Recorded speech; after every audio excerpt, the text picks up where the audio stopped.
What's up, War Report family? It's your boy C-Dub. We have a final. Auburn ends its 5-game losing streak by defeating Texas A&M 13-10. Let's talk about it.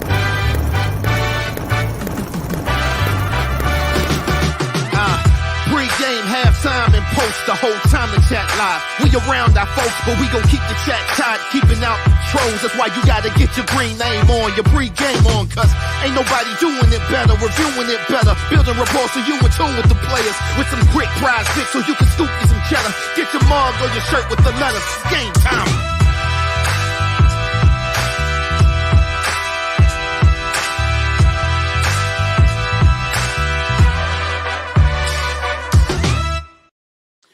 Before we get started, we have to acknowledge our show sponsor, PrizePicks. Guys, please be sure to head over there. Use code RAPPORT, where they will give you 100% deposit match up to $100 on your first deposit.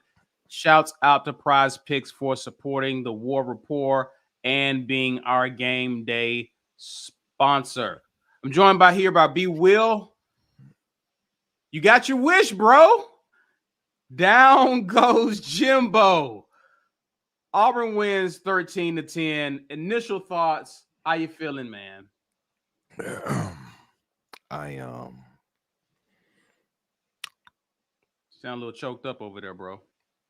I bet $2,200 on Auburn to win this game. So I bet it on Monday. Because I knew. I didn't know Devin A. Chain was going to be out. I didn't know they were going to be missing whoever. I just knew. Coming off of Mississippi State, coming home, seeing the effort that our guys put out there, Caddy coming home, I knew we would win this game. And again, I bet against the most deserving hate recipient that I have ever entertained in my life. And my pockets are fatter for it. I want to thank Jimbo Fisher for making this a truly remarkable season. You know, it really would have stung so bad for Auburn to be as bad as we've been this year and for me to be broke.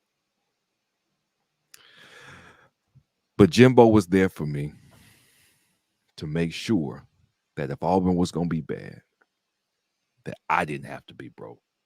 He made sure I could count on him to lose games. He's consistent. Jimothy is consistent.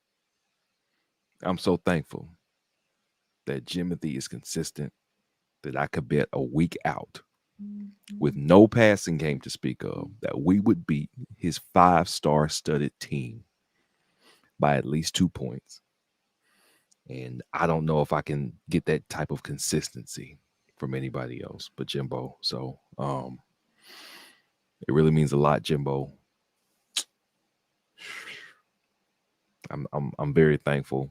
I'm just mostly thankful right now, man. It's overwhelmed. You know what I'm saying? It's been somewhat Kevin Summerlin is like, what the hell? You know, that's a fair question. Freaking hell did I get fired for? You know, that listen, it's really fair. I feel for Kevin Summerlin tonight. I really do. He got paid really well too. So I'm just saying. Nobody got paid as well as Jimbo can get paid for getting Thank fired. you. Thank you. Yeah. Kevin at least got a Heisman winner. Yeah, he did that. He had better QB. I mean, it was Johnny Manziel, but he had better QB play. He did. And that's okay. So in 5 years, Jimbo can't find one elite quarterback. Like in 5 years, with consistently good O-line play, up until Jimbo's only classes got in here. Now it's kind of taking a hit, but he had great O-line play for like 3-4 years. You can't find, you're an offensive coordinator by trade. Like, this is what you do. Offense and QB coaching is what you do. You can't find one elite quarterback in 5 years. Wegman Weigman. He might end up being. You see the tools, right? You see the arm. He zipped that pass in for that touchdown. I was like, oh, my back got tight. That was a lot of money. You know what I'm saying? A lot of money. So my back got tight. But I mean, what?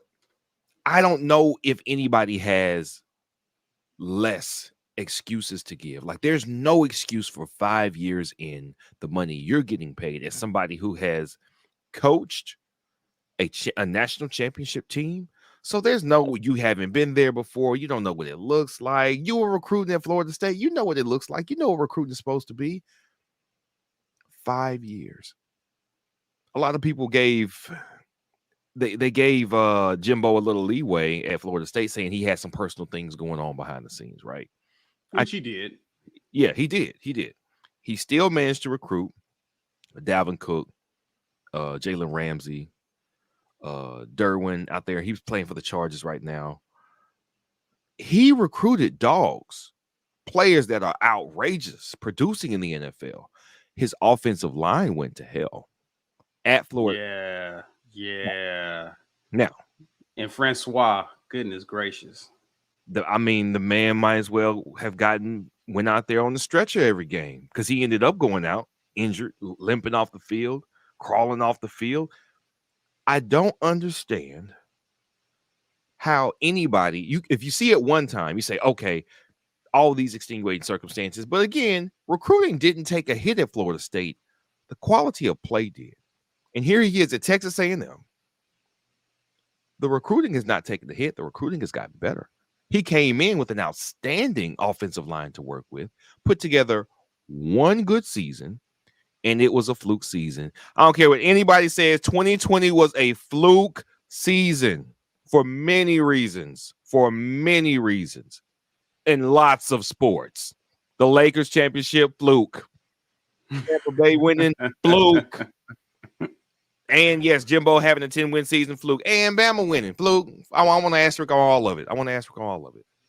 All of it. I don't know. Everybody else, at least now, the benefit of this season is that nobody will ever again make the mistake of calling Jimbo Fisher a genius or a slam dunk head coach or whatever it is.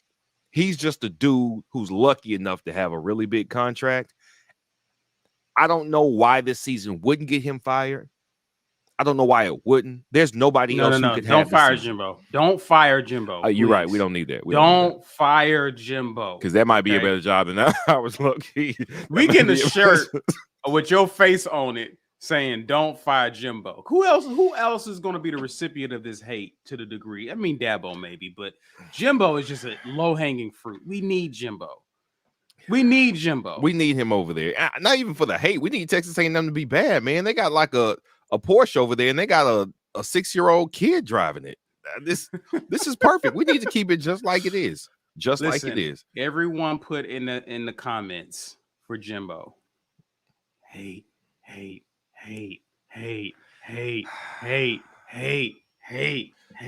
Jimbo helping feed my family. Hate. Thank you, Jimbo. Jimbo is just listen. Baby B Will over there. Thanks you, Jimbo. How many diapers? How many diapers is that going to take care of for a while? A few. Let's take care of a few. Quite a few. Thank you, Jimbo. Nice. We appreciate you. I appreciate the hate. You. Let's talk about Caddy. For real. Let's move on. We can pick up with Jimbo tomorrow when we do the weekend tailgate. I definitely wanted to start with that because that's the first thing I was thinking of was like, yo, something to someone like, bruh, for real. Let's talk about Caddy. Yeah. Saw his post-game speech. You saw how full of emotion he was at the end. How important was this just for Auburn, just with the excitement, everything that occurred leading up to this week. Jordan Hare, Auburn family showed out pregame. And it was just, Jordan Hare was just jumping all game long. They pulled it out. How significant of a win this was for the team as well as for Coach Caddy. You know, this was that post game that Caddy just gave, man. It was, I got a little emotional. I got emotional seeing them walk out of the tunnel locked arm in arm like it was with sure. Tubbs. You know what I'm saying? For like sure. that. Oh, like my wife didn't even get emotional about football, but she watched the pregame. She was like, "Wow, I'm about to cry." I said, "I know, I know."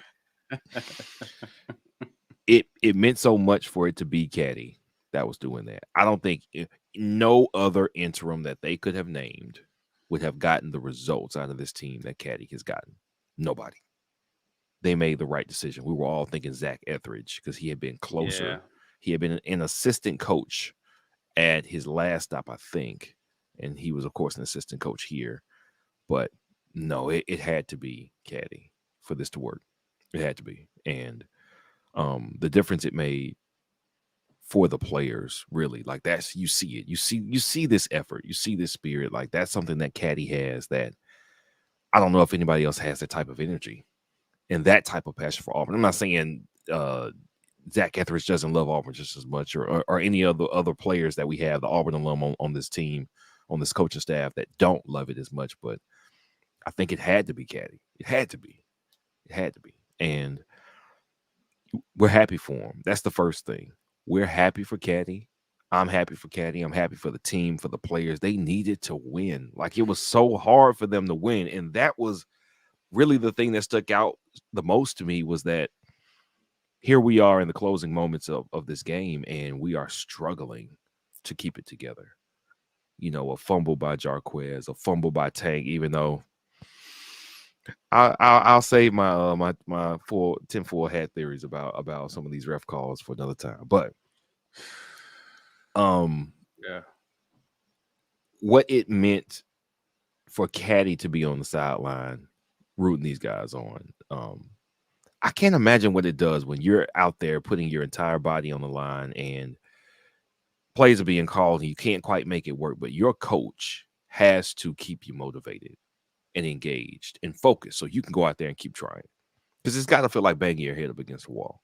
Mm-hmm. You go out there, you try something, you make mistakes, the next guy next to you makes mistakes. Nothing's working. You can't find room to run the ball, and your head coach is yelling at you, for you. They mentioned it on the broadcast several times, saying that Caddy and Ike Hilliard both echoed the sentiments that these guys have been broken and they need to be loved up. And for all of the things that we thought about what was going on while Harsin was here, they didn't look broken until Arkansas. Right. That's when you started to see it. When they lost that game, you started to see it physically on the players. But to know that they were broken, that it was wearing them down to go out there and do something that either wasn't the best thing for them or that they couldn't do, and to lose doing it, it was wearing them down. That will break you. That will break you. For sure. Hear from the players, from the fans, that nobody wants you, or y'all suck, or this team is bad, and they found a way. Caddy found a way to love on these players, to build them up enough to get the proper results. I don't know what got into the defense. There's probably a few things that got into the defense, along with A&M's offense being bad. But hey, it had to be Caddy. I'm so glad it was Caddy for this team, for this home game, and against this team, because I think it needed to be a bad team. I think it needs to be somebody in our weight class. Honestly, if this game was against a LSU, the way LSU has been playing for the last 4 weeks, I don't know if it goes our way.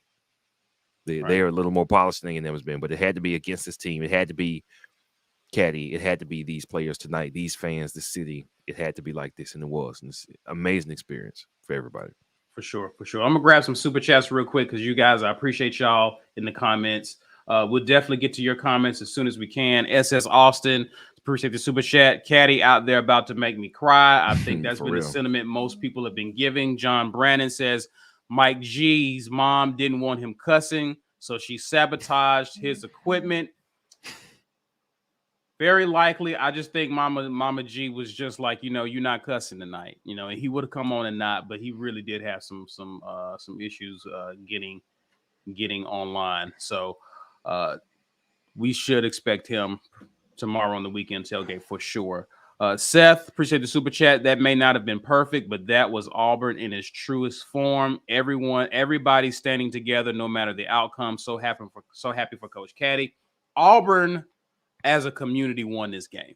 Yeah, this is one of those games where the energy, the fans, the passion, they won this game. This is a win for everybody in this sense.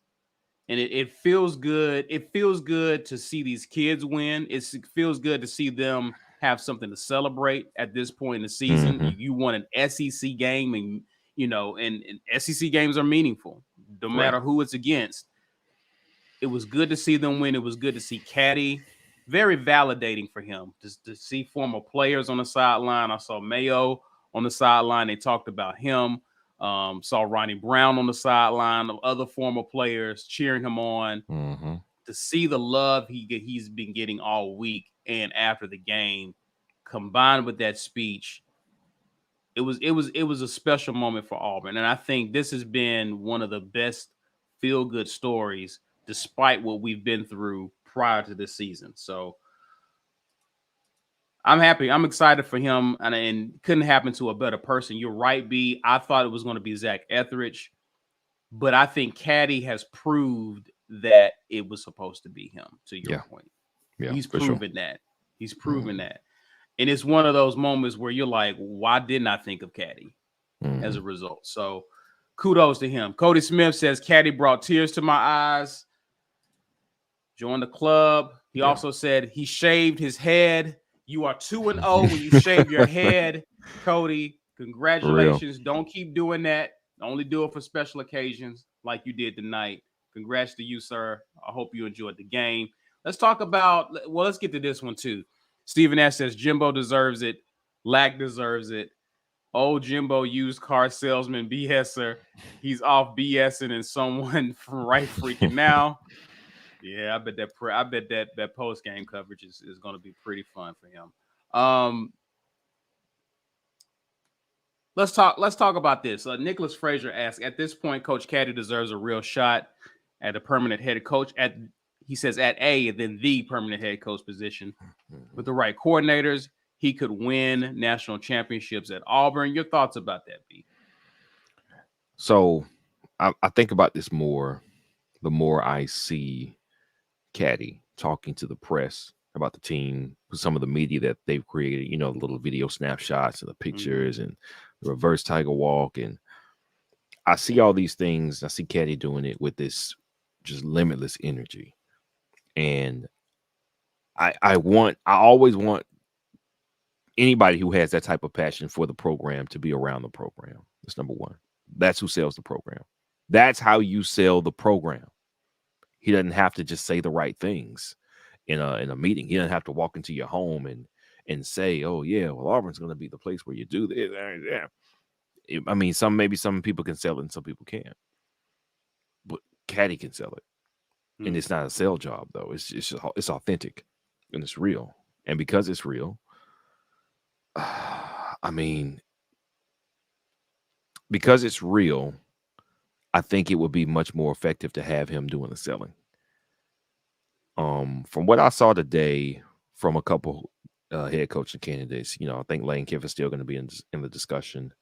I know Hugh Freeze, Liberty, they lost to UConn, who they're not the same UConn they had been. That was actually their 6th win this season. So Jim Mora, former Atlanta Falcons coach and UCLA coach, is their head coach. So he's starting to turn the program around. He's a good head coach. So I don't think there's so much shame in that. But if you beat Arkansas, you shouldn't be losing to UConn. Right. But the thing I wonder about Caddy is if he wants this job, and I don't mean it as in, does he think he's good enough to take the job? That's not what I mean. I think it's more of this job is really big. You have the passion. You have the energy.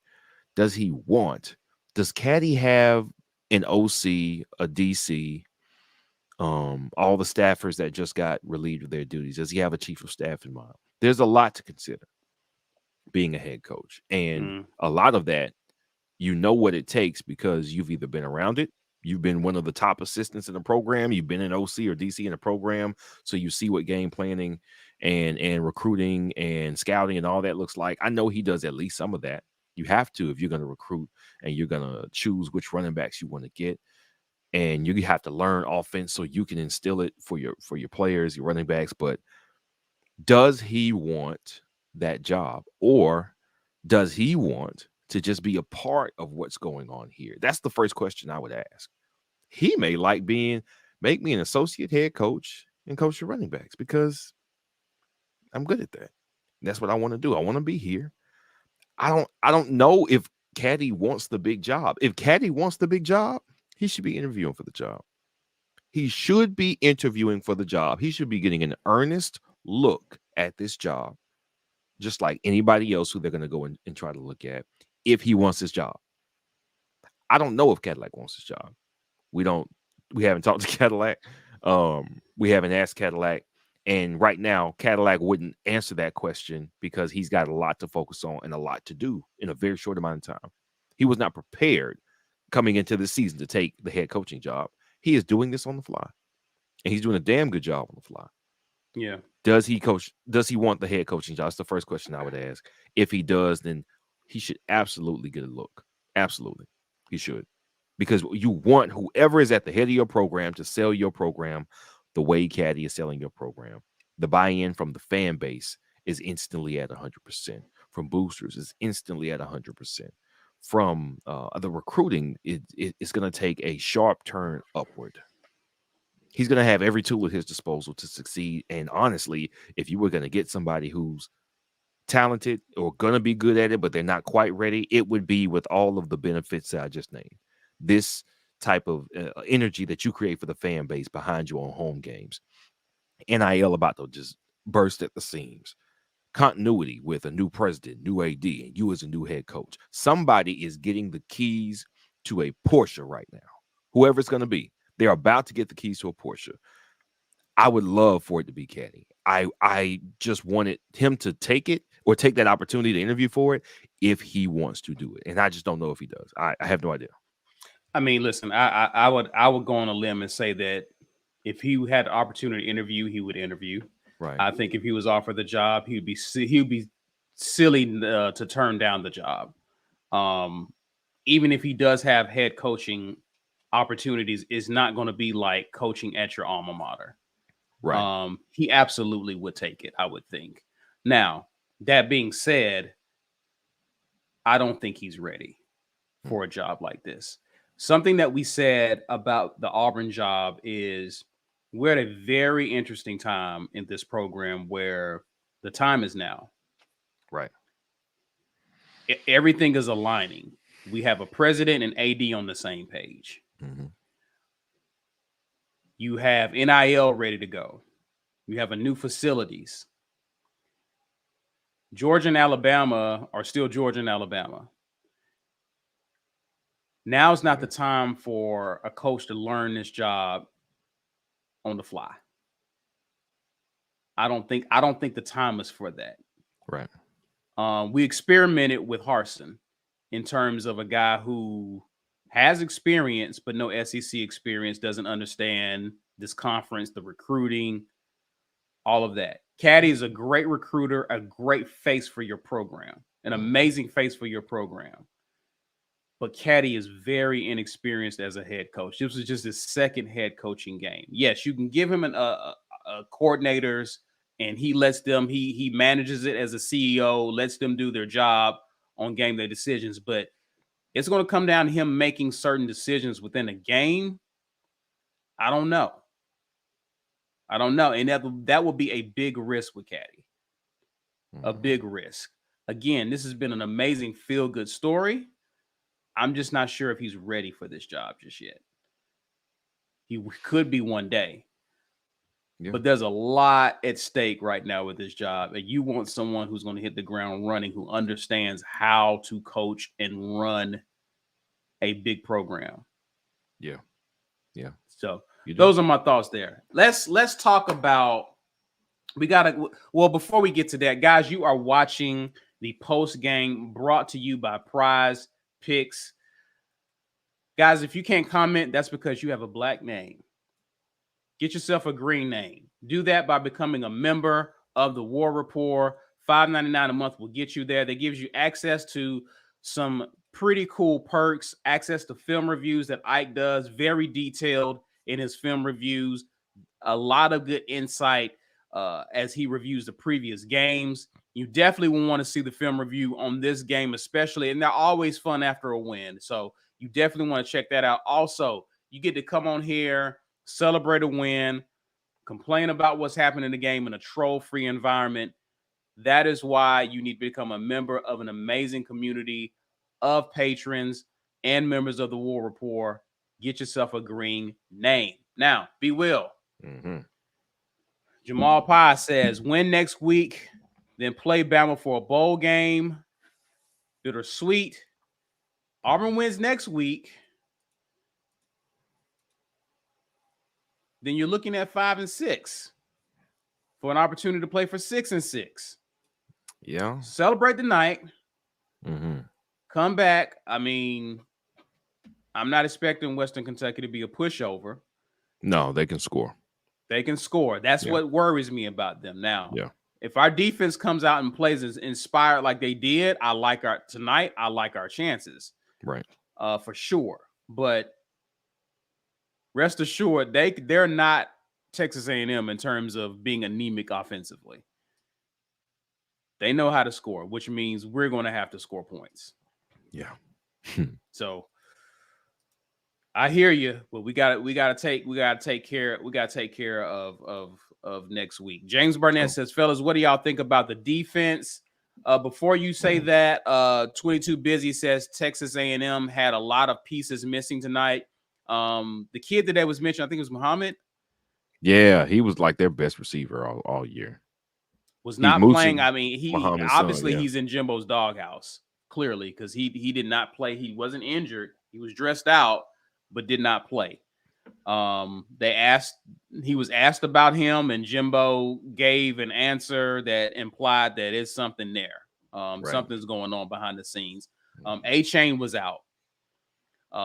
So the pressure was really on Connor Weigman to really perform. He went 14 of 36 for 121 yards and a touchdown. That score came late in the game. Your thoughts about how well this defense played? Lights out, man. It was another Iron Bowl 2021. Every opportunity the offense was given to win the game, and they just barely did, and they almost gave it away. I guess we'll get to that a little bit, but when you get that type of defense, if it felt like last year where we're at home, the defense is going to do it for us. The defense basically gave us a winnable game almost every game last year. For sure. But this was next level. Again, it was against a bad team. And I know that they're missing a lot of people. James Barnett just said this. We're missing a lot of people too. For sure. For everybody that doesn't know, technically we're on our third string center, and I think Council got hurt, so we were actually on our fourth string center because Irvin had to take some snaps at center as well. Yeah. Troxel's out, and again, whatever you think about the players who aren't here, if they weren't the best players or we didn't think that they were all world players, the experience that they bring is still something, and for them to be starting ahead of the guys who had to come in their place means that we were scraping the bottom of our barrel as well. So just because it wasn't our position players, it wasn't our wide receivers or our running backs that are injured, we had people missing too. Echo Leota, our best pass rusher, been gone for most of the year. Thanks. And we came out and we applied pressure. We had Morris Joseph, who wasn't getting too many snaps, but he's had to step up, and he did. He made some critical plays, including that fumble recovery towards the end there. Everybody's going to be missing talent, and I'm not boo-hooing for Texas A&M to be missing some talent. Number one, their third-string quarterback looks better than their first or second, so we probably did them, not we, but whoever knocked those other guys out, they did Jimbo a favor by forcing him to put a better quarterback on the field. People miss time, man, and that's why you recruit. You're recruiting 4 or 5 star guys and more this year than any other year. So You got dudes. Cry me a river. Like, you don't get out of here, man. Please. We've been depleted all year. and they were missing a lot of guys, true, but their talent is better than our talent. I don't think anybody's gonna disagree with that. And we won because we were the better team tonight. Mostly because our defense just refused to let them win. And they did their job. Erica Ratney says Papo came through and had a good game. Papo was your leading tackler, 6 total tackles.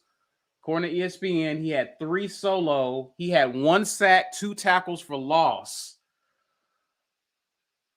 He played well tonight. He had a QB hurry, and I think they have to start using. I like him. I like them using him as a blitzing linebacker.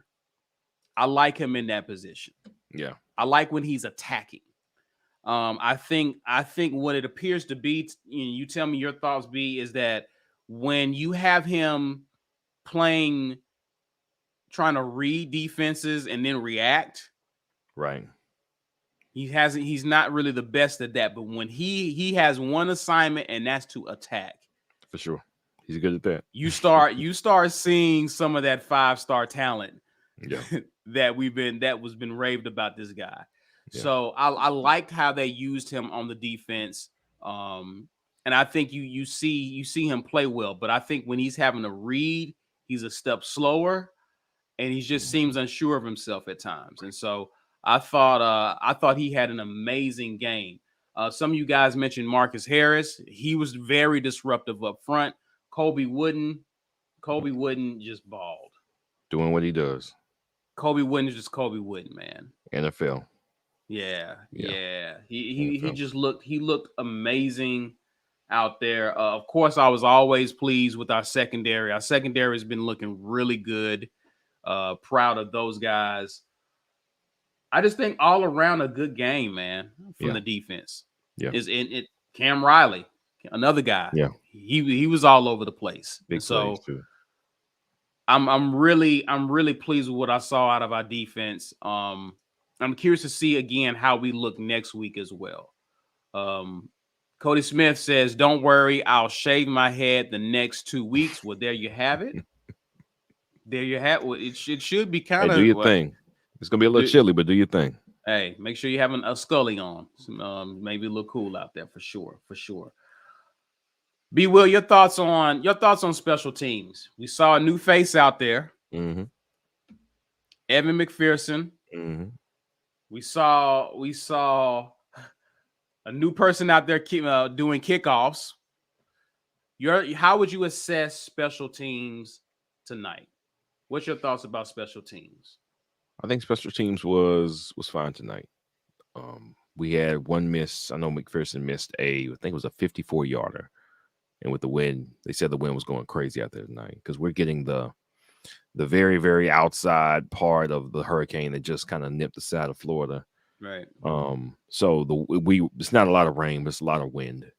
And you're telling me a true freshman kicker in his first action is for a competitive game in the wind? That's fine. You can miss a 54-yarder. Hell, if Anders Carlson was missing 54-yarders, we would have had a problem with it. He actually had the leg, number one, because it went farther than the field goal post. So that's right. A difference between the special teams game now and before. But yes, you can miss 54-yarders. It's fine. You can miss 54-yarders for your first kick. You can't miss 45s and 40s. I wasn't crazy about that decision. I get that he has a leg for it. I mean, and we were talking about it. I'm echoing Ike's sentiments because I was thinking the same thing. Mm-hmm. You don't want to give them after your first drive in the second half. You don't want to ask him to try to make that kicking into the wind, missing it, and putting Texas A&M at midfield. Right. That's why I didn't like. I wasn't crazy about the call in that regard because you can easily miss a 50+ yard kick. Right. Yeah, you can. And 50+ yard kicks you're basically flipping a coin. Yeah. Unless you got like a really good kicker. We got, Big Brother Carlson or you got Justin Tucker in the NFL or something like that. Then 50 plus is like, well, we could probably get that. It's like 3 out of 4. But I'm glad they put him out there to get some action. That's it. Like, you got to break him in at some point. I don't care when it is, but you need to do it. Yeah. And I'm glad they went ahead and did it. He hit one for us. None of the kicks that he kicked looked troublesome. You can drift right on the 54-yarder. He was 2 or 3. He made the other 2. So hey, yeah. So that's fine. I didn't have any problem with it. I thought we did a good job securing the onside kick attempt. I mean, it wasn't a great onside kick attempt, so that's one thing. But everything went is exactly as it should have gone. We only had one phase breakdown for us, and it was offense. It was clearly an offensive failure tonight. Let's talk about that. Yeah, that was it. But yeah, you can cue it up.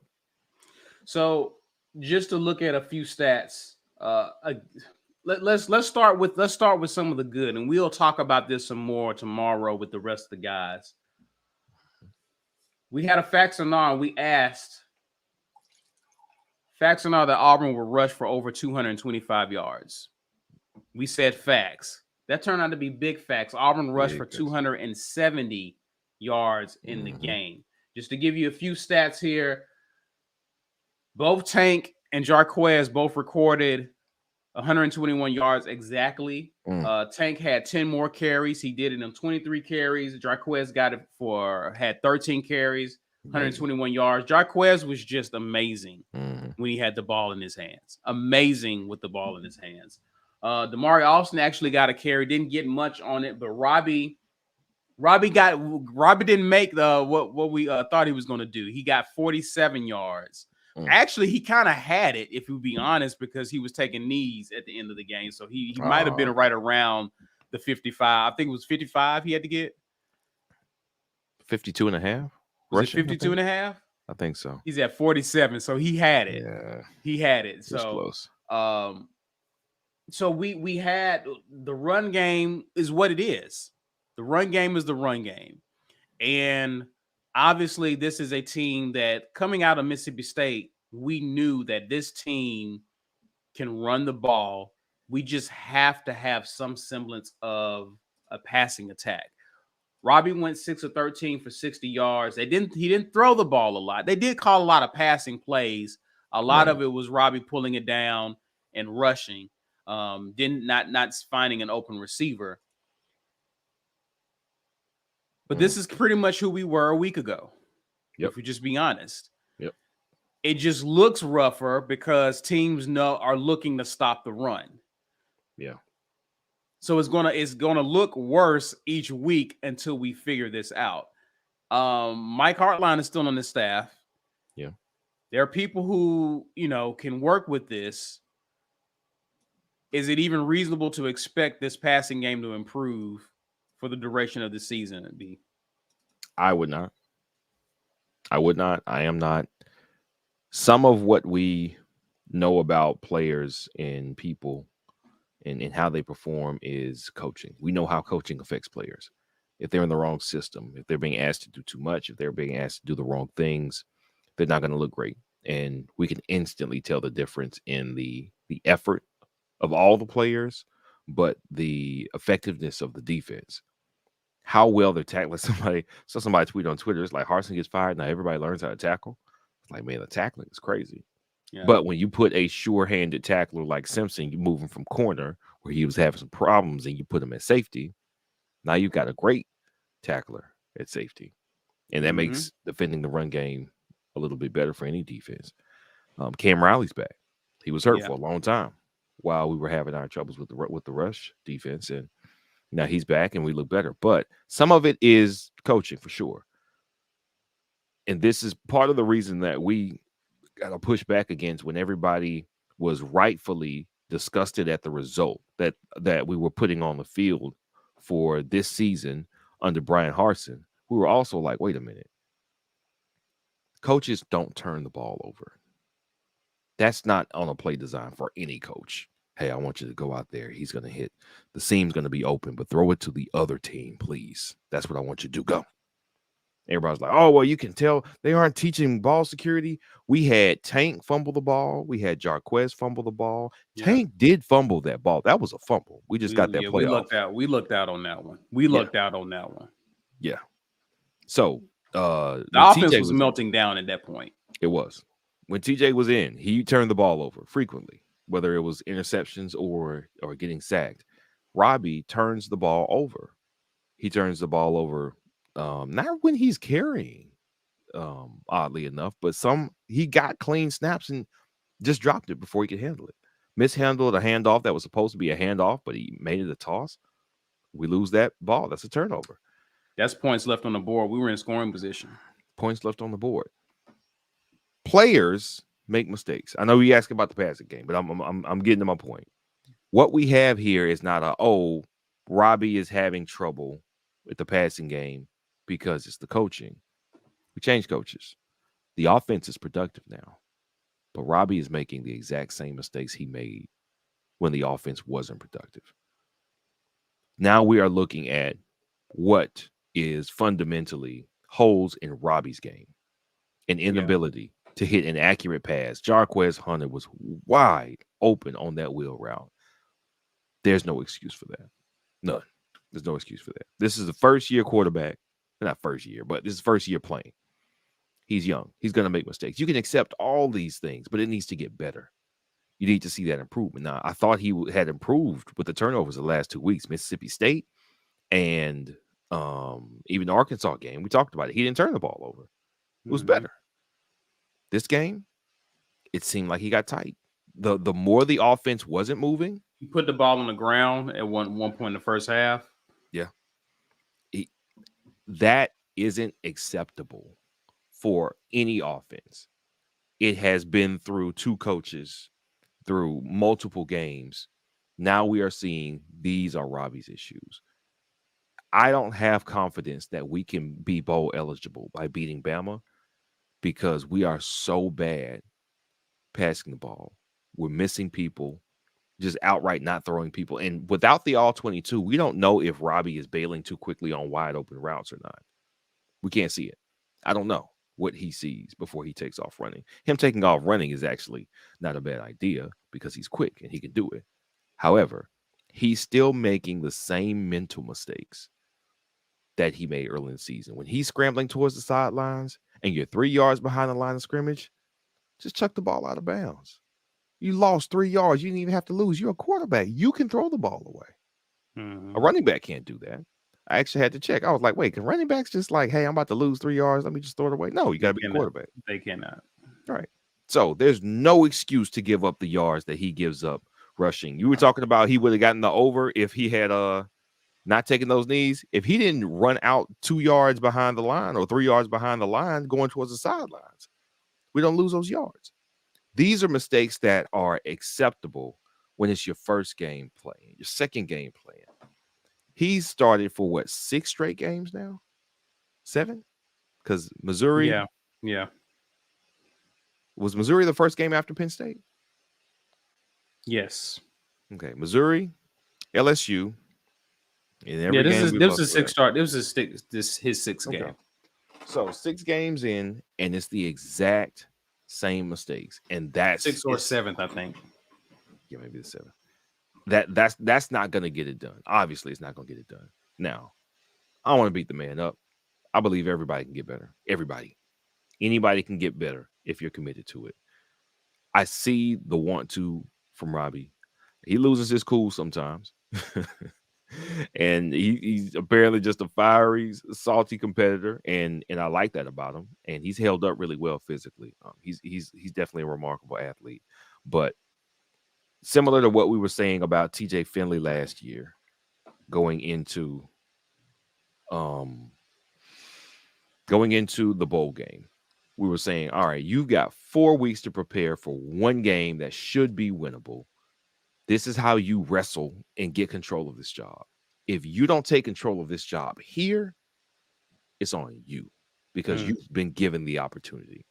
I think Robbie has had, of course, with TJ getting hurt and then not being with the team last week, and for whatever reason, we're not sure what those reasons are, him not being available to play tonight. This was Robbie's really audition. This last 7 weeks is you want to be the permanent starting quarterback for an SEC program that is definitely about to be on the rise with everything going in the right direction. Hit this wide open touchdown pass to Jarquez Hunter. He could not do it. He couldn't do it. Now, there won't be any. I don't think anybody will be upset if we go, hey, well, we got to get some new talent in here. Because we've seen his athleticism is a benefit. His passing is not. He's not accurate enough. He's not consistent enough to be the starting quarterback here, because we could not field a fully competent offense with Robbie Ashford at quarterback the way he plays right now. It's not possible. Can he get better? Sure. I believe anybody can get better. That doesn't mean everybody who can get better will get better, but I'm not willing to bail on everybody very quickly. And that includes coaches, because they got to learn too. However, that's not going to get it done. I think we're all kind of tired. That's why you give up on Harsin. You don't say, yeah, we're not giving you 4 or 5 years to just fully turn the roster over to all your guys. Like, listen, this is what we need to compete, and you got to do it now.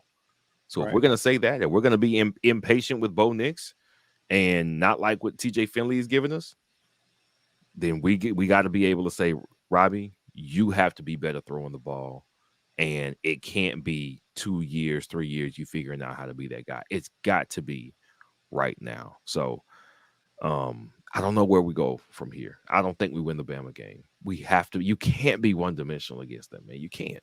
Right. What I would say about Robbie is this offseason is going to be very important for him. To be fair to the kid, your QB coaches were shown the door just almost 2 weeks ago. It's true. The people who helped you work on being, understanding to get rid of the ball when the play is dead. Right. Those guys who really coached you, hey, step up in the pocket, and when you're on the run, continue to look down the field. Those coaches are gone. So what's happening is those old habits that tend to die hard, we're starting to see those old habits creep back in. Because now you're trying to simplify the game and just let them go out and play instinctively. Well, you got the same kid who was starting earlier in the season. Right. Because the guys who were coaching some of that out of you are gone now. So what's going to be important for Robbie is in the offseason, you get a coach. Obviously, I would be surprised you don't hire an offensive coach. I think if anything we're seeing, you got to go out and get an offensive-minded coach who has shown he knows how to turn an offense around. Yeah. Hopefully he knows he works with QBs. Does Robbie work on his mechanics? Does he work on his mental clock? Because what we saw in this game is whether it's pressure or no pressure, at a certain time, Robbie stops looking downfield. He's now looking for somewhere to run. Right? That's something he wasn't doing even 3 or 4 weeks ago. He was still looking downfield. So I think a lot of that has like the coaching and being able to scheme up some things to where he can make some easy throws. I think a lot of what we were doing too tonight, when it was time for Robbie to throw, receivers had to run 7-10 yards down the field because we were in 3rd and long situations. You're not throwing on 1st and 2nd, giving him easy throws to settle him down. Right. And so I think a lot of that has played into why he played so bad tonight, is because we were trying to feature that run game. We were trying to feed our dogs. Yeah. Understandably so. I just think when you bring in an offensive-minded coach who knows how to be balanced and knows how to utilize his talent, I'll be curious to see how Robbie does then. He's going to have some competition, B. Let's be clear on that. Yeah. He's going to have someone looking to take away his job. Does he have the mental and emotional toughness to push through that and be a sound leader? So this has been an experiment for him, but I think a lot of that had to do with that, B. A lot of that had to do with that. I think that there was some things that was symptomatic. I just think Robbie, he has a lot of the tools. He's just not as polished as we hoped he would be in the passing game. An amazing athlete that you got to put on the field. He just needs someone to help him put it all together. And as of now, he hasn't done that yet. Right. Has not done that yet.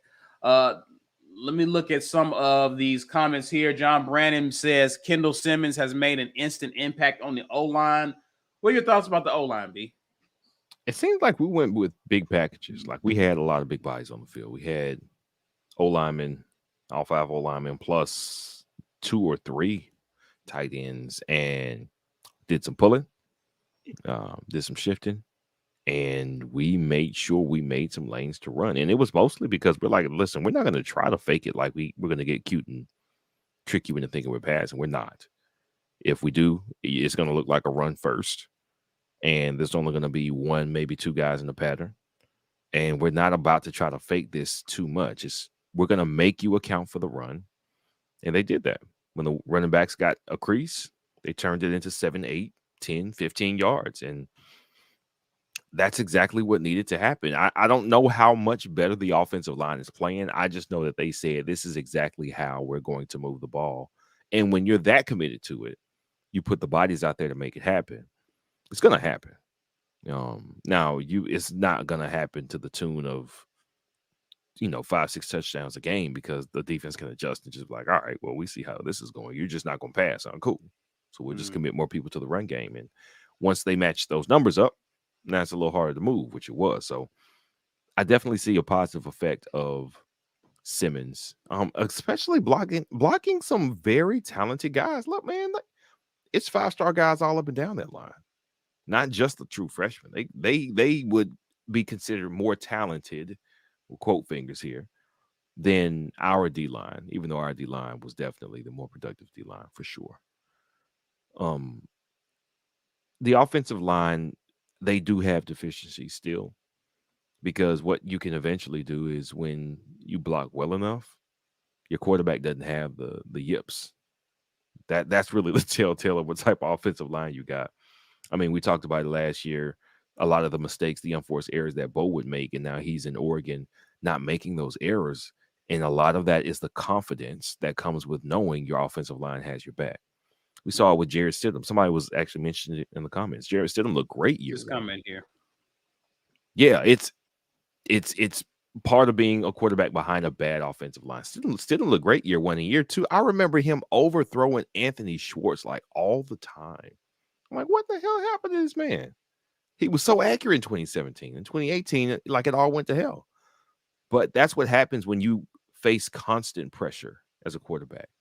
Your body is feeling the after effects of a hit that you took from somebody not doing their job on the O-line. And the next time you see those guys coming, you might not even see them coming. You just feel it. So, your footwork gets a little sloppy, or you rush the throw a little bit. And that's so hard. Like, that's a hard job. I wouldn't be a quarterback.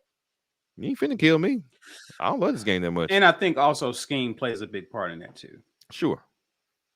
Scheme plays a big part in that. Again, under Gus, you had guys running 10, 15 yards down the field. Like, there were slow developing pass plays. And if your O-line is struggling, you're not helping them out, nor are you helping out your quarterback. Right. So again, we saw a team like Florida, even LSU, the championship year, they didn't have a great offensive line, but they were getting the ball out of the QB's hands. Right. So again, this goes back to understanding your personnel and understanding why you call a game a certain way to scheme around those deficiencies so they don't come back and bite you in the butt. But if you're trying to force your scheme, come hell or high water, even though you may not be good at something, that's when you start seeing the regression that we're talking about. So let me ask you this, because you're saying that, and I wonder if some of the reason they haven't gone to a quick passing game, do you think it could be either because Robbie hasn't been good enough at throwing the ball with accuracy that they go, okay, maybe we don't need to do that so much? Because I thought, like you, all right, they've had another week, we'd see that. Do you think either A, his issues with accuracy, short and medium, or B, not really having the time to just introduce new concepts because the playbook they got is the one they got? And they could they could develop a new game plan with the playbook, maybe install 1 or 2 plays. But if you really wanted to just break it all down to the roots and go short passing attack really fast, well, that's going to take time now because they haven't been practicing that. Do you think either one is a reason why they haven't tried to do that? Probably. I mean, again, we didn't see a lot of that with Harsin. Right. So I don't know how much of that we have seen it at times. I'm not going to say it's not there. I don't know how much time they've had to really work and focus on that. I think the things that we're good at is what they've just been focusing on. Let's run the ball. We'll do a few things in the passing game.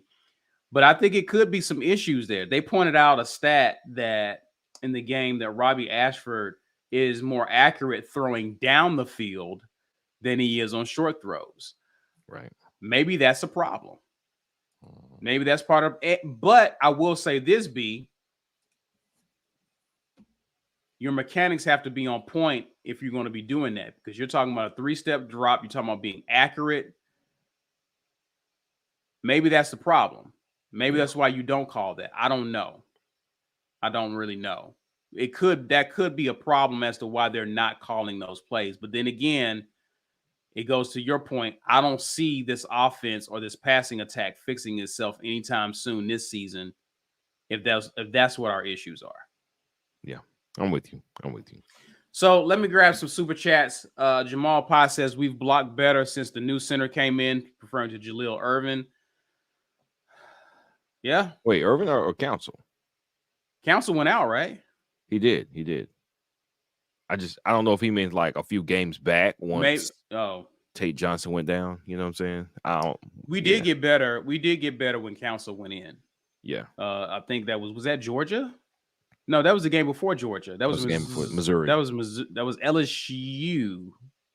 Oh, no. Yeah, it was LSU. It was LSU, I think. LSU or Georgia when he first. I know he got the start against Georgia. That's when he went off and said we can match these guys. Mm-hmm. But yeah, we did. He has started. We did get a lot of better play, and I think you have to talk about Wright being on that O-line as well. They've gotten a lot nastier with him being up there. So for sure. Joe Kyle says, did you guys see a heap of holding by our O-line that we got away with?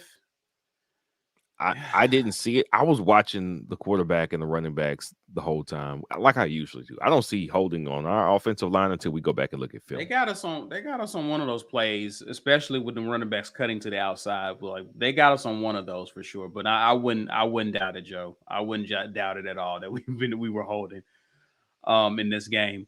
B, I want to ask you this. Mm-hmm. Almost at the hour mark.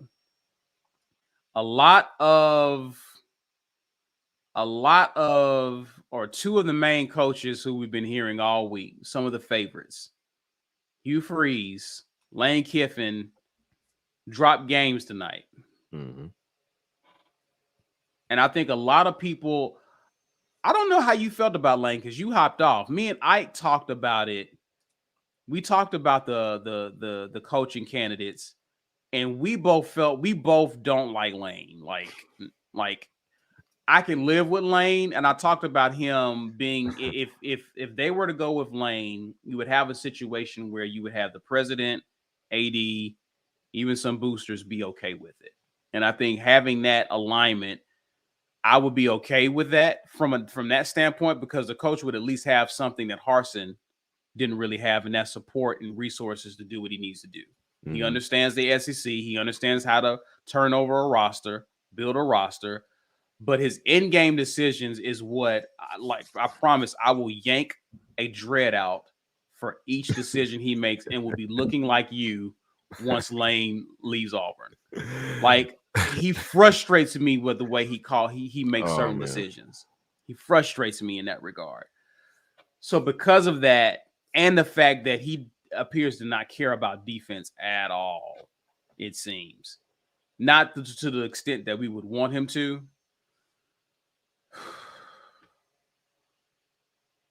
I couldn't see it. But I don't think what happened tonight or today against Alabama would change the decision maker's decision about Lane. What are your thoughts? Well, something that you have to forgive me, I'm yawning. I'm sleepy as hell. But something that Cole Kubelik interviewed John Cohen on the sideline during the game. And he said, you mentioned that you have 58 points that you're looking for in a head coach for Auburn. What's on that list? Can you give us a few of the things on that list? And he said, well, fit, and he mentioned fit a couple times, right? He didn't say nothing, B. he didn't say much, but he said fit. He said because Cole Kubelik said, well, you have hired a head football coach. You hired Mike Leach.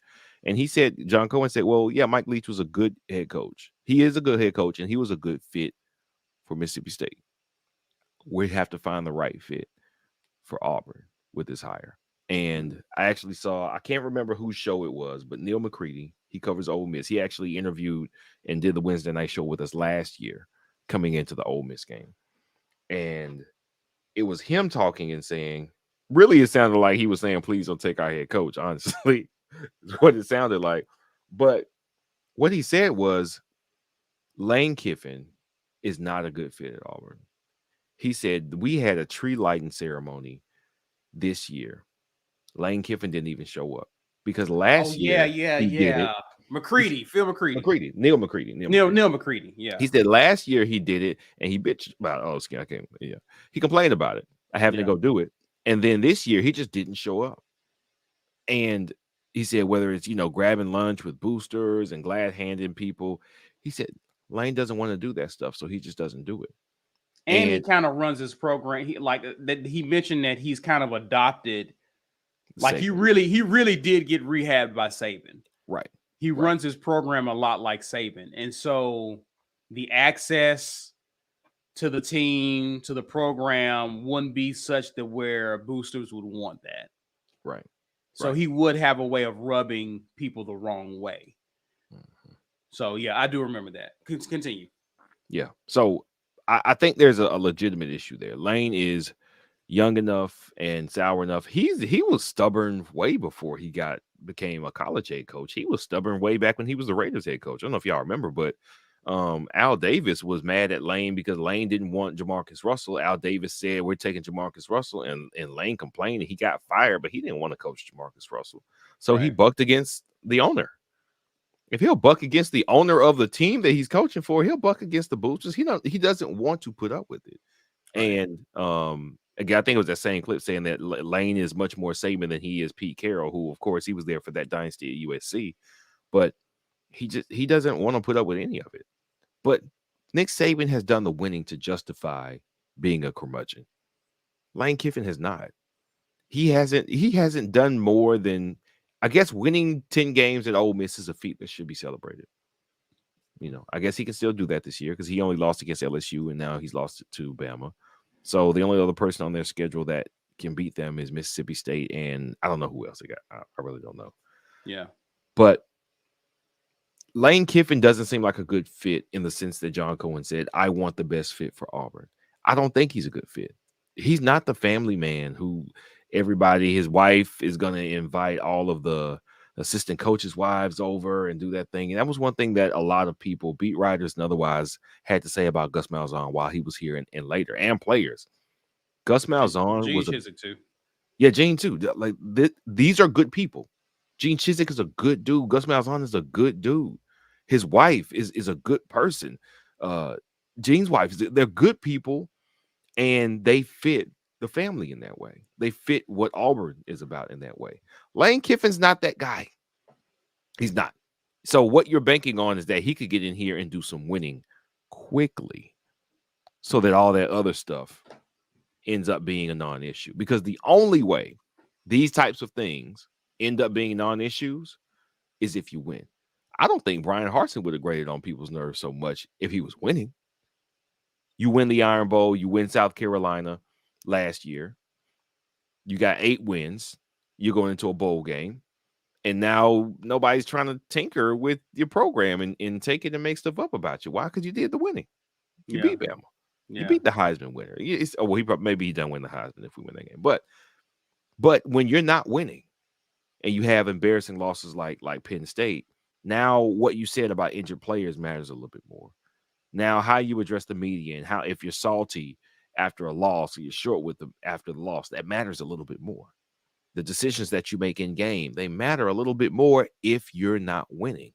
And I don't think it would be any different with Lane Kiffin. The question would be, could he come in here and win quickly? And I don't mean just win like, all right, you got to win a natty. No, you need to win the West, though. I think, in 2 years, you need to be winning. Brian Kelly, year 1. I think he could turn the fortunes around. When you say he's got to win the West, that's when I get a little, I don't know. I think 2 years.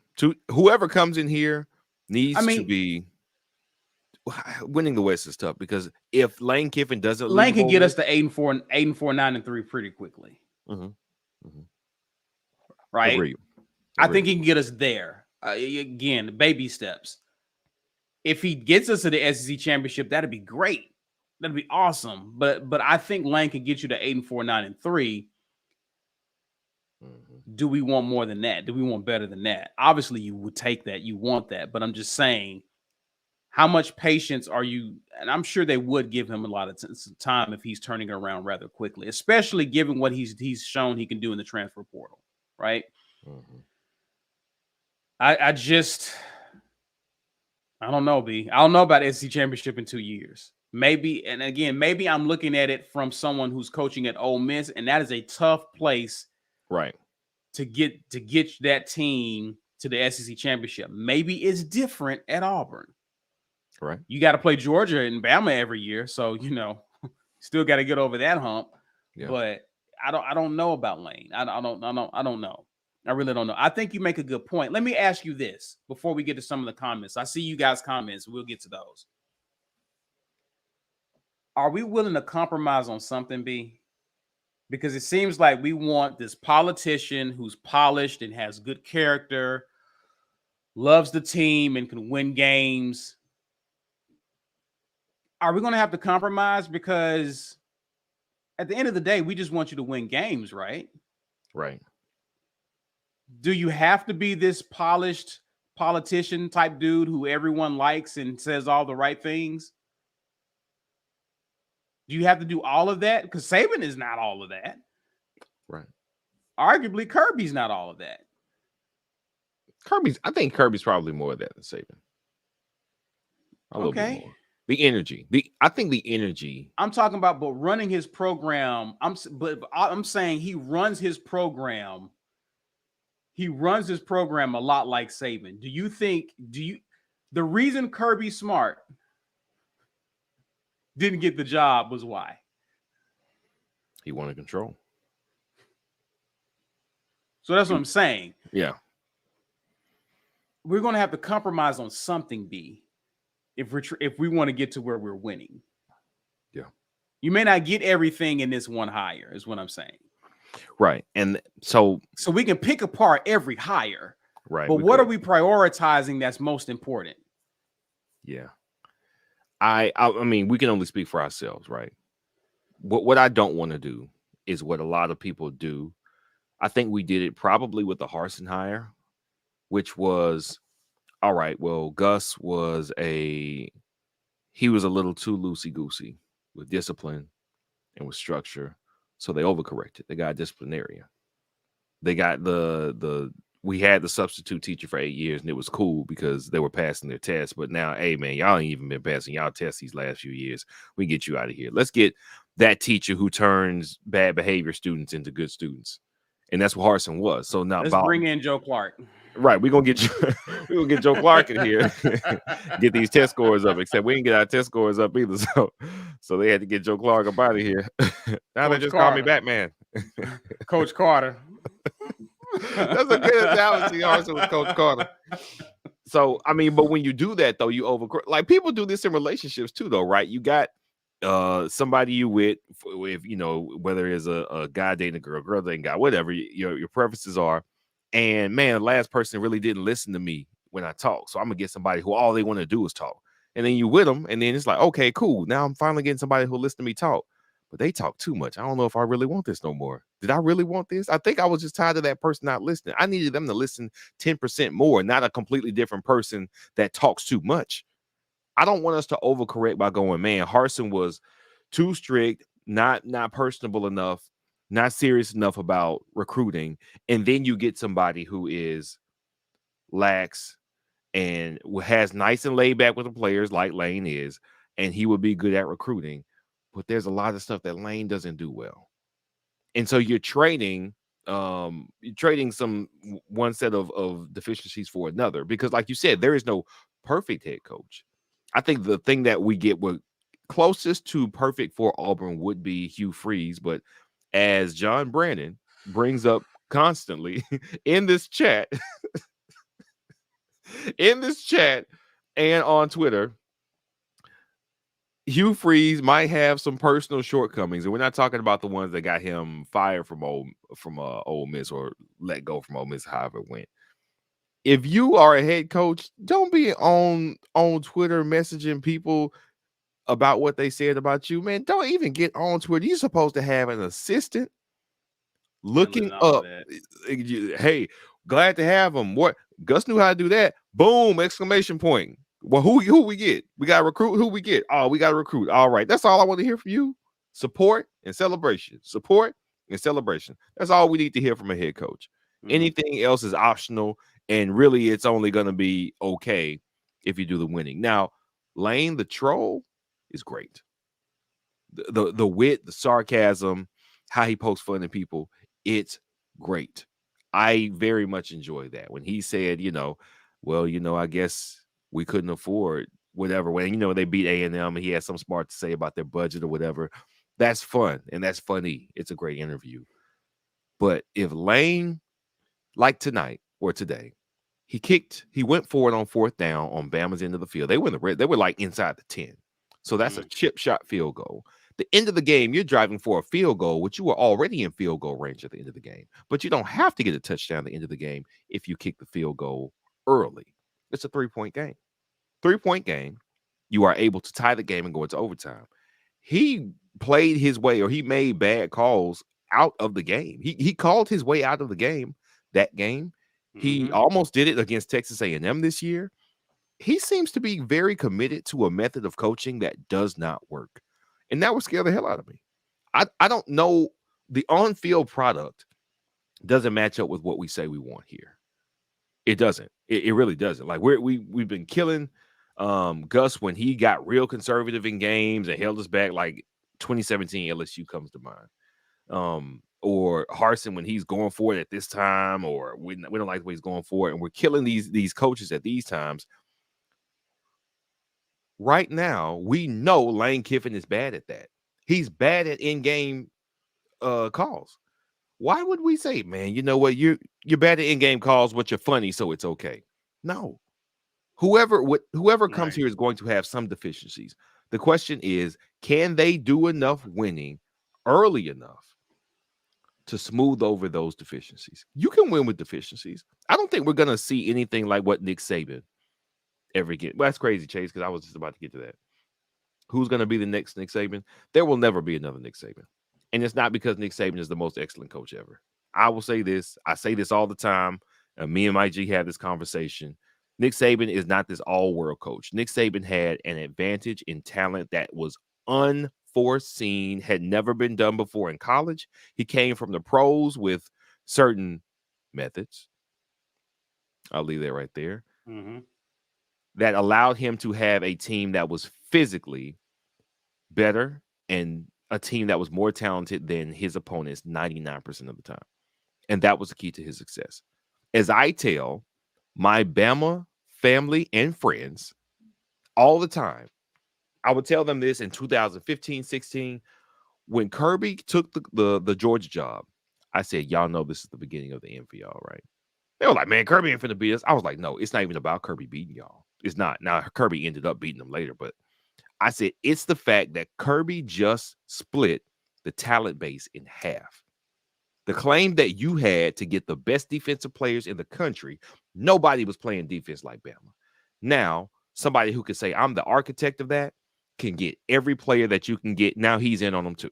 He has their same process. He has the process. He has the recruiting. He knows the whole thing. He just cut y'all's talent pool in half. And what we have seen happen here, and that defense has not been the same since. It has not been the same. Well, no, Jeremy Pruitt had him humming for 2 years. Pruitt had him. That 2016 defense was all world. They just got carved up by Watson and company in the championship game. But that defense was fantastic. It was the beginning. It was the beginning of the end, though. It started. It really did start with. I will give you that. Pruitt was at the game. Someone obviously commented. Yeah, I saw that. Like, what was he doing here? I was like, please not Pruitt. Oh Lord Jesus, no. That's not a fit. No, that's not a fit at all. I mean, I'm not even worried. I'm not even worried about that. He left there on some violation stuff, so they wouldn't hire him. Right. He's we talking about coordinators. Right. Okay. All right. Hopefully you there. Hey. We talk about Pruitt on D. If he was there talking about some hey, come on in. By the way, Pruitt, have you seen our facilities? I'm okay with that. If you're talking about a possible defensive coordinator, hey, yes. Pruitt on D has me. Yes, please. I'm excited. Yes, please. As a defensive coordinator, yes, please. Head coach, no, ma'am, no, sir. Let me get to some of these comments. I am the king. 334 says, God, no to Lane. You guys are speaking for us. We can stop talking about Lane. The family has spoken. Susan Scale says, no Lane. No Lane. Chase Rowell says, I think Hugh Freeze would be our best candidate. I do too. I think number one, this is a second chance for Hugh on the big stage. That's the best thing. It is a second chance for him. At the stage he was at Ole Miss, he was doing very well. Now, he still couldn't quite take advantage of what he had done. I remember 2014, they had beat Bama with Bo Wallace of all people. They beat Bama. In fairness, they start suffering a lot of injuries, though, too, on their offense. They did. I think that big receiver got injured in that game we played them on the road. Yeah, they started losing people. To be fair, the injury bug started hitting them in 2014. But continue. Yeah, so Ole Miss was, I'm gonna get 5 or 6 really good guys and turn it into a winning team. They were never talented top to bottom. They were never able to be that type of team. We were able to beat them because we still had Nick Marshall that year, and we could still put up points on people. Their defense wasn't really that good, so we got them. If you're good enough to beat Bama, this is what I've always said. This is the reason my knock on Gus was if you're good enough to beat Bama, because he beat Gus Bama 3 out of 8 times. Beat Georgia.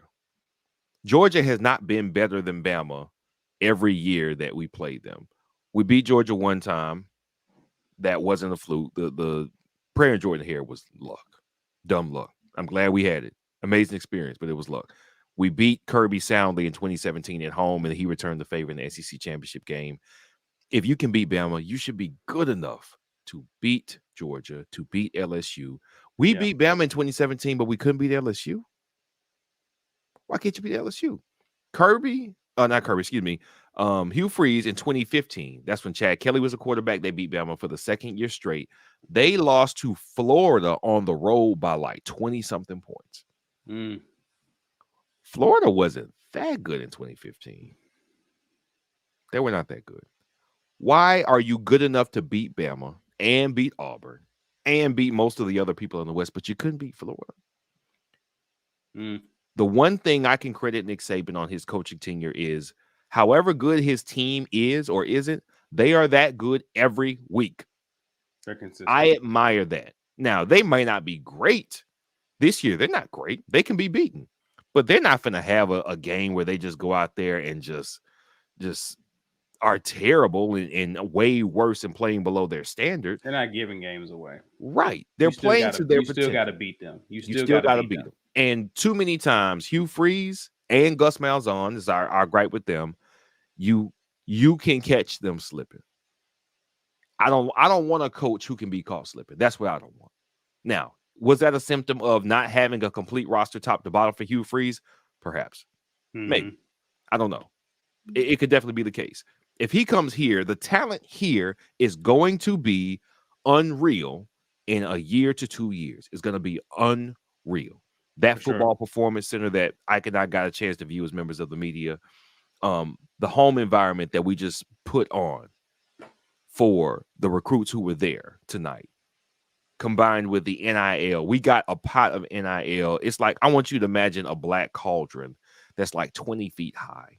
and it's full of $100 bills. That's essentially what we have cooking right now. For sure. It is about to. There is nobody who the new coach wants to get that we will not at least have a chance to get. Oh, man. They will not have the issue of you don't have a complete roster top to bottom. Whoever comes here will have a complete roster from top to bottom because we'll have the resources and the means to get it. Is Hugh Freeze the best candidate for that? I think so, because I think that he's not going to get another shot at this if he can't do it here. And he will get he will be better resourced here than he has ever been in his entire career. And those are the circumstances where you find out if somebody can do it or not, which is why we know Jimbo is not that guy. Mm-hmm. You got everything you could possibly want. You got. Right. And you've gotten worse every year. The more you've gotten, you're not that dude. So I got a question about Jimbo. I'm going to ask you tomorrow after you blast him some more, for sure. All right. Let's get through some of these comments. Steve Bradley says, I saw where Freeze lost his third string QB today in the first quarter. I didn't even know that. So I didn't know that. I knew that they beat Arkansas with the third string quarterback last week, but I didn't know that that's why. That may have, I mean, again, in his Liberty. So how many QBs do you got on Liberty's team? Right. So I even had that. if that, then that, okay. Makes sense. Makes sense. More sense. Yeah. Melanie, appreciate the super chat here. She's asking, why is Caddy not being talked about right now? That y'all look at the stadium after the game, respectful, no one running on the field, but staying. We talked about Caddy earlier. Mm-hmm. I raised my concerns about, again, it will be kind of on the job training for Caddy, and I don't know if the next head coach needs to be that type of hire. I think you have an opportunity to go out and get someone who is not that. Love Caddy. I'm just not sure if he's ready yet, but that's just one concern I have. Would love to have it. I'm happy for Caddy. She says, I came from UT, University of Texas, and we have the same problem. We are a wealthy school, therefore boosters are a big factor. Not a good factor, but a big one. For sure. Appreciate you hanging out with us, Melanie. So you know. Yeah. Water Malone here says, I do not believe Caddy wants to head coach. See, he's echoing your sentiments. I don't know. Yeah, I don't know. He's echoing your sentiments. Susan Scale says, no Freeze.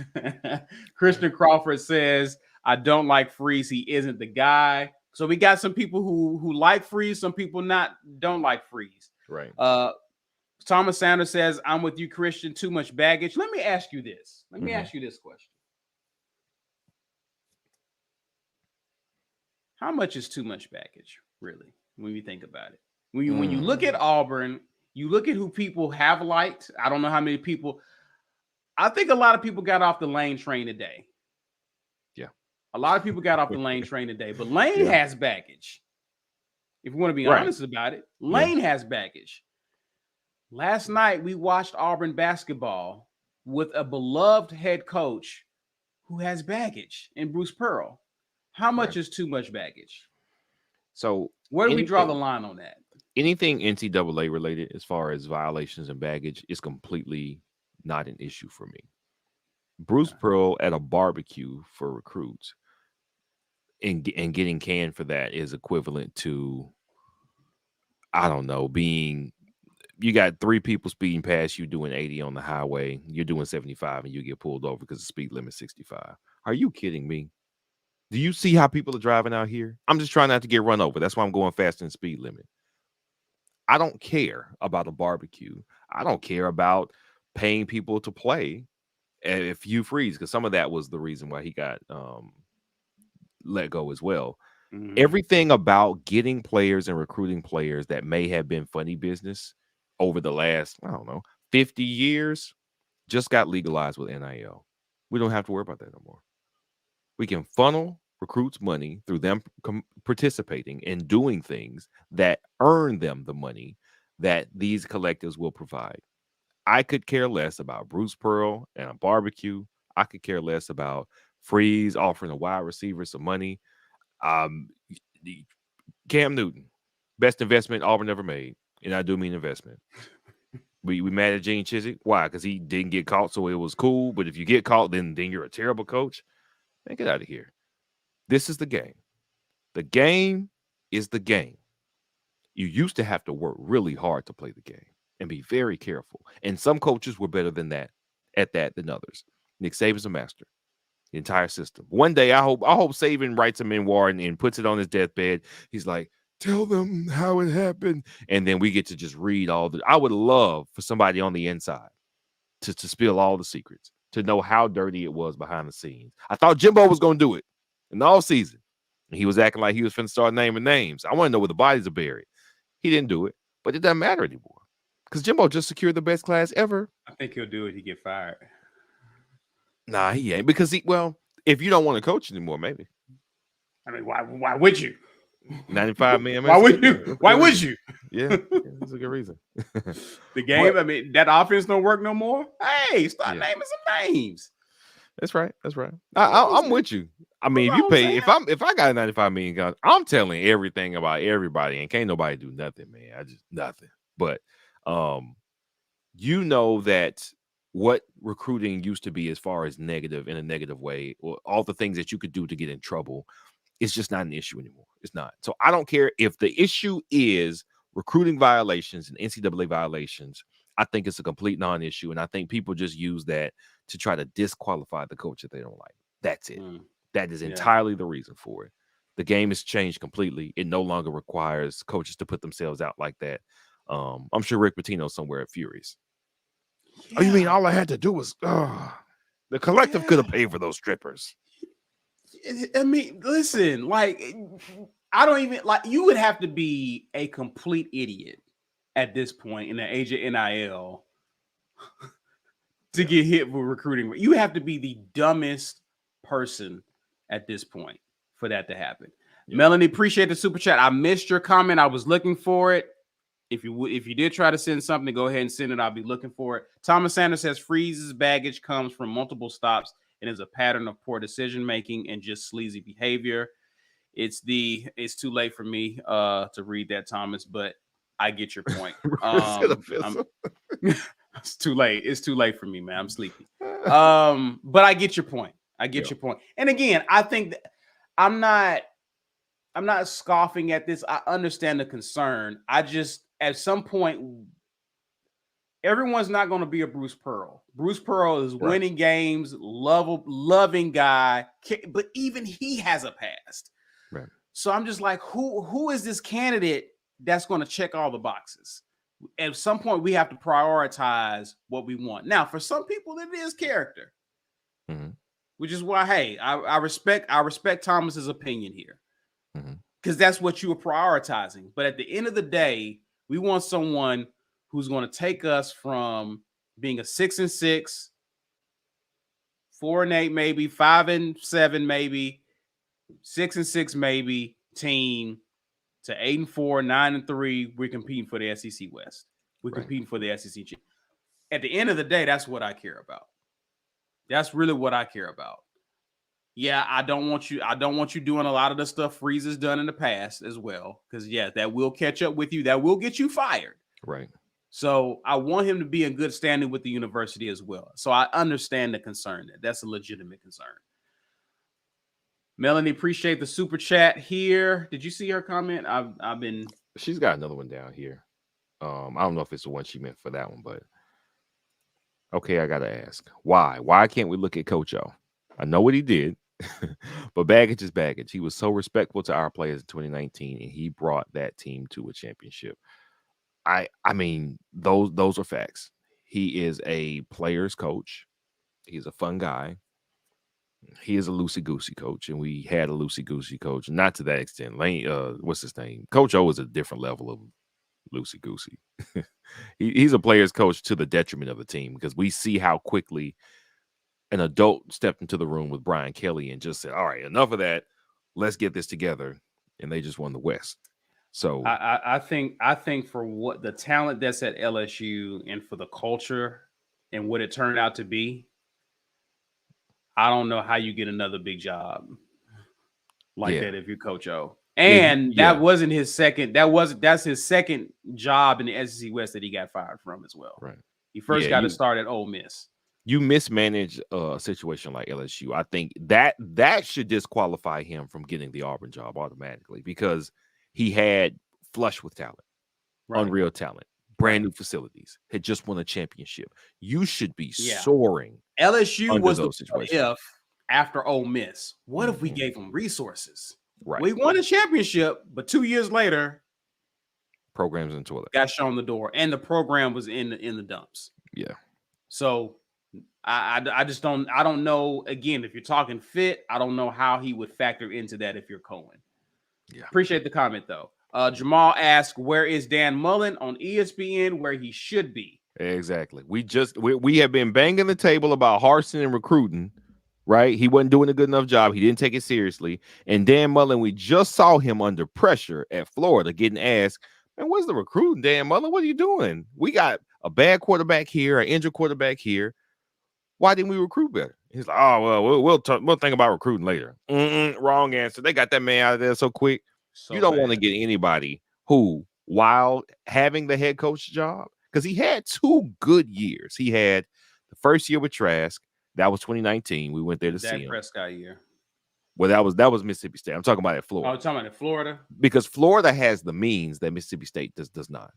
So you don't have the excuses about recruiting at Mississippi State. And you get to fly under the radar. You get to fly under the radar because of Mississippi State. Right. But Florida, listen, man, Trask was in here. He was a gift. He was here under McElwain. Yeah. He was here when you got here. You made something out of that. Kyle Pitts, I think both of those were here when they got here. Mm-hmm. So McElwain had done something. You have an okay first year, 2019, 2020. You have an outstanding year. Again, a little bit of a fluke. Everybody in 2020 is a fluke. No exceptions. You did nothing after that. After your all-world tight end left, your great wide receiver in Kadarius Toney, and your quarterback, who he may not have been the best quarterback ever, but he could sling it, and he could sling it while under pressure and under duress. That you did nothing after that.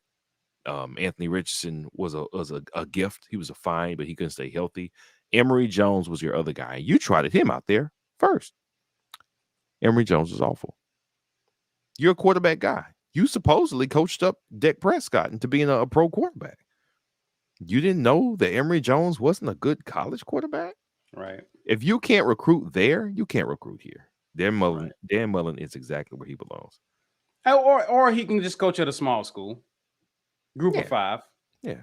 Group of 5 or a small SEC school like a Kentucky, whatever, where, you know, he can coach up those guys, but he's not going to be held accountable for not competing with the likes of Georgia or Alabama or LSU for some of the top recruits. He can X's and O's and scheme his way or do that in a group of 5 and have a lot of success. I think these big premier jobs have a way of exposing guys who are good coaches. They just don't want to recruit on the level of a Nick or a Kirby or whoever. Right. B, you yawn one more time. I'm just going to shut this live down. I'm sorry, man. It's 11:44. I'm going to go ahead and do it anyway, guys, because we definitely going to have some stuff to talk about tomorrow. But, guys, we appreciate you guys hanging out with us. Want to shout out a few people who've been showing us love. PrizePicks, that's our game day sponsor. Guys, please be sure to head over there. Use code REPORT where you get a 100% deposit match up to $100 on your first deposit. We appreciate PrizePicks for supporting us and being our sponsor for our game day experience. Also, I ain't gonna lie, I popped one.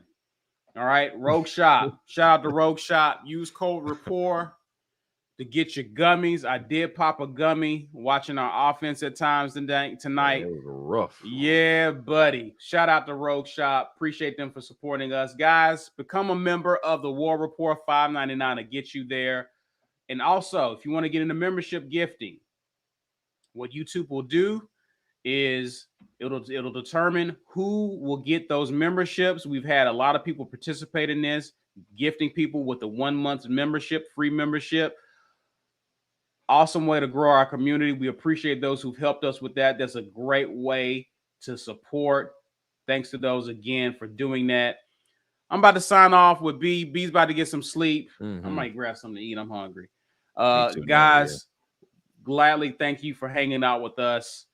This has been the post game. Check with us on the weekend tailgate where Ike Jones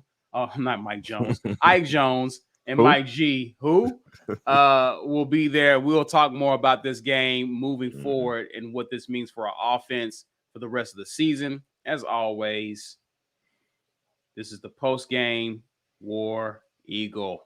War Eagle.